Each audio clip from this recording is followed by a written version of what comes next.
안녕하세요. 이슈를 대신 읽어주는 남자 이대남입니다. 결국 송하윤 씨 사건의 피해자가 경찰과의 카톡을 공개하는 초강수를 두었습니다. 며칠 전 송하윤 씨 측은 언론을 통해 송하윤 씨는 폭력 사건과는 아무런 관련이 없고 강제 전학 사실 또한 허위 사실이라며 강한 부정을 했는데요. 추가로 송하윤 씨 측은 최초 제보자를 명예훼손 및 업무방해 혐의로 고소까지 했는데 현재 피해자가 해외에 거주 중이라는 이유로 수사를 회피하고 있어서 지명통보 수배 상태에 올랐다고 밝혔습니다. 하지만 곧바로 피해자 측 또한 반박 입장문을 내면서 지금까지는 양측이 서로 팽팽하게 맞서고 있었는데 피해자 측이 경찰과의 카톡 내용을 공개하는 3차 입장문을 내놓으면서 송하윤 씨의 입장이 굉장히 난처해졌습니다. 먼저 송하윤 씨 측이 주장하는 지명통보 수배는 사실 피해자가 해외에 거주 중이고 미국 시민권자이지만 아직 한국 국적을 포기하지 않았기 때문에 경찰은 의무적으로 지명통보 수배를 내린 것인데요. 카톡 내용을 보시면 아시겠지만 우리가 흔히 알고 있는 지명수배와 지명통보는 수배의 종류는 맞지만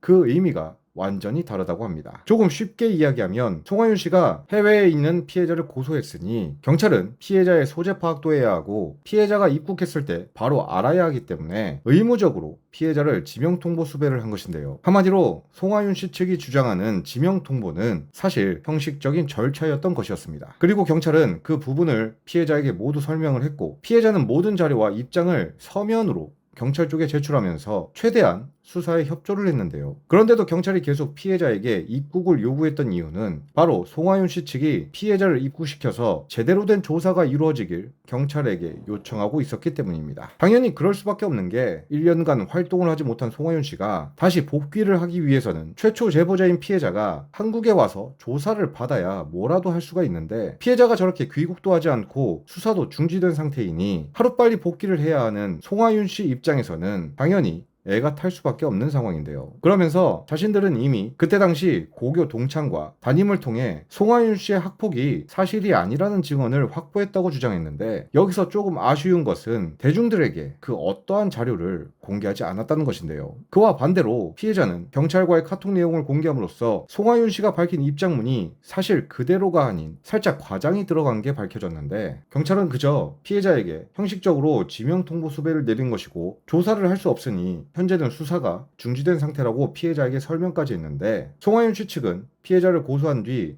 수배가 내려졌다는 내용을 강조해 마치 피해자가 조사를 거부하는 것처럼 입장문을 발표했는데요. 하지만 피해자는 꾸준히 경찰과 소통을 하고 있었고 3차 입장문에서는 당시 폭행 현장에 같이 있었던 목격자들의 증언까지 확보한 것으로 보이는데 만약 이 목격자들의 증언이 언론에 공개가 되면 과연 송하윤 씨는 어떻게 될까요? 당연히 송하윤 씨의 복귀는 물 건너가고 오히려 무고죄로 역고소를 당할 가능성까지 생기게 되지 않을까요? 또한 피해자는 왕복 항공권과 체류비를 지원해 준다면 자신이 다니는 회사와 조율해서 한국으로 넘어와 조사를 받겠다고까지 밝힌 만큼 자신의 주장이 절대 허위가 아니라는 것을 강하게 주장하고 있습니다. 이 상황에서 당시 목격자까지 등판을 하게 된다면 사실 송하윤 씨는 최악의 상황에 놓이게 되는데요. 이전 영상에서도 말씀드렸지만 송하윤 씨가 학폭과 무관하고 정말 억울하다면 당시 생활기록부를 공개하는 게 지금으로선 가장 최선의 방법입니다. 하지만 경찰 조사도 중지된 상황에 송하윤 씨가 왜 대중들에게 어떠한 자료도 공개하지 못하는 것인지 저는 조금 의문인데요. 물론 피해자에게 항공권과 체류비를 지원해서 실제로 한국에 와서 조사를 받게 할 수도 있지만 사실 경찰 조사를 받고 재판까지 간다면 그 기간은 짧게는 6개월, 길게는 1년까지도 갈 수 있습니다. 그리고 그 모든 비용을 송하윤 씨가 부담하기엔 현실적으로 무리도 있겠지만 송하윤 씨도 상당한 손해를 감수해야 하는데요. 그럼에도 자신의 억울함을 풀고 싶다면 큰 손해를 보더라도 피해자에게 항공권과 체류비를 지원해 줄 수도 있지만 개인적으로는 그럴 바엔 차라리 생활기록부를 공개하던 아니면 강제 전학 사실이 없다라는 자료를 공개하던 그것도 아니면 김수현 씨처럼